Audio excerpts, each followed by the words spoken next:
Hello and welcome to our special Memorial Day episode of Voorhees Now. I'm Charlie Eberly. And I'm Luke Martirana. Coming up on this episode, we're paying tribute to U.S. vets around the country by sharing a few stories told by some of our local war veterans from right here in Hunterdon County. The content you're going to see was provided to VHSTV by local resident and patriot, Kathy Kent, who has been documenting veterans' visits to the high school for several years. We plan to play some of those clips throughout this episode. Luke and Eric also check in with Voorhees Viking program as experienced by a current freshman. And two students have an important message inspired by our district's Lifeline program. Voorhees Now starts now.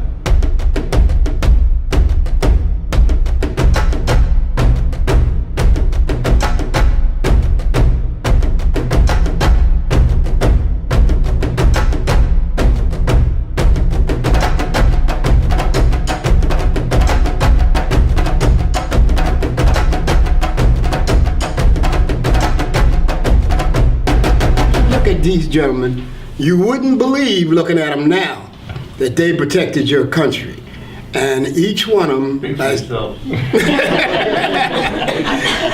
one of them was proud to go in and stuff like that. And we used to say the ones in the Air Force were brainiacs, and the others all muscle, and stuff like that.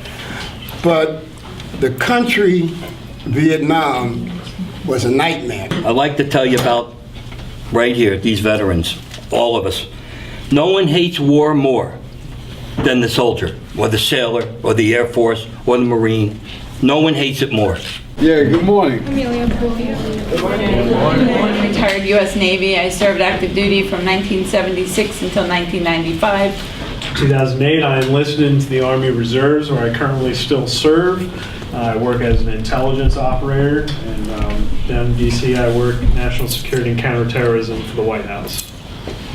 I am the second of three generations of United States Marines.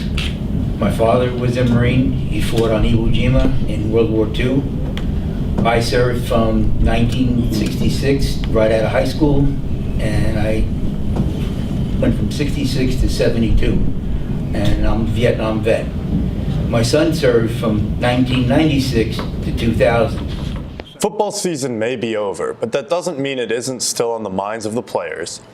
Me and Eric went to talk to freshman Chris Chacon to discover his experience with the Viking team. The success of Voorhees football this season has inspired many younger players to want to contribute to varsity at some point in their life.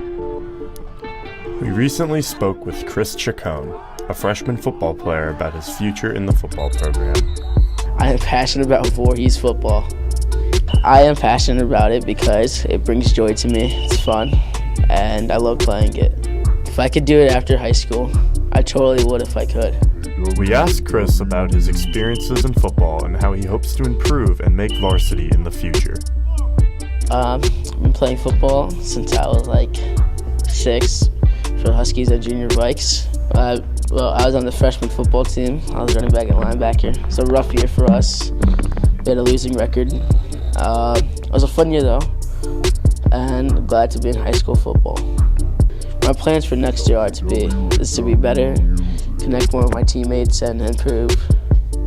So Voorhees, keep your eyes open for Chris, the human cannonball Chacon in the future. For VHS TV, I'm Luke Martirana. Thanks, guys. Now we've got this very important message from Mikayla and Caroline. Hi, I'm Mikayla, class of 2018. And I'm Caroline, also in the class of 2018. Suicide has touched both our lives as it has many of our friends, our schoolmates, and other members of the Voorhees community. So we just want to remind you that if you think a kid is in trouble, like thinking of hurting themselves or about suicide, it is essential to do the responsible thing and contact an adult or professional who can keep them safe. You don't have to be sure, you just have to have the concern. It might be a cliche, but it's true that it's always better to be safe than sorry.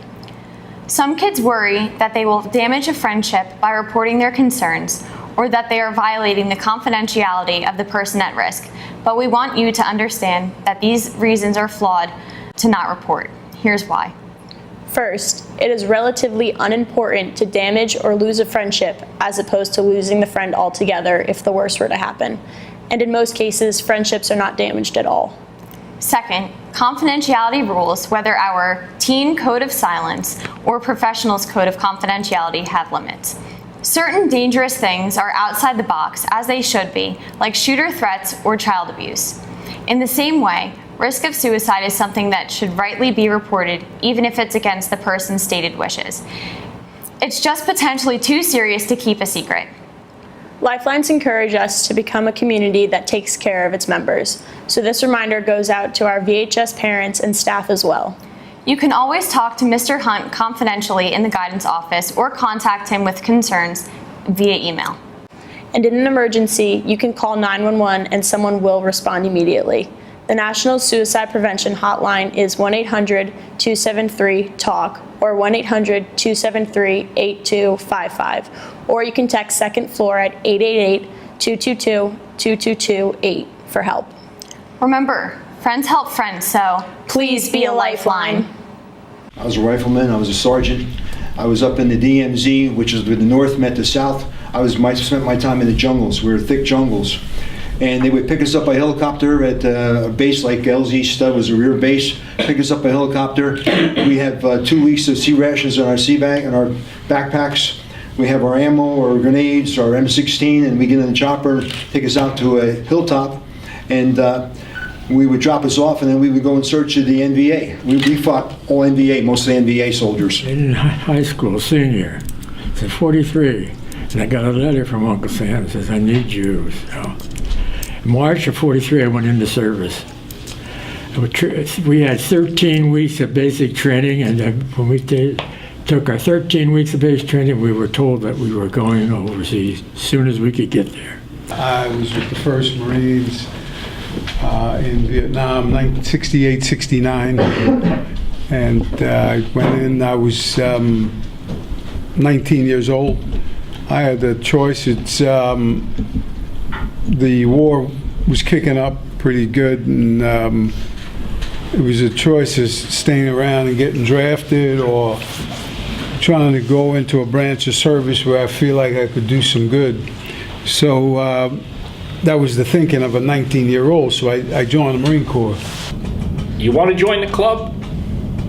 All you have to do is say thank you for your service. Right away, you're a friend.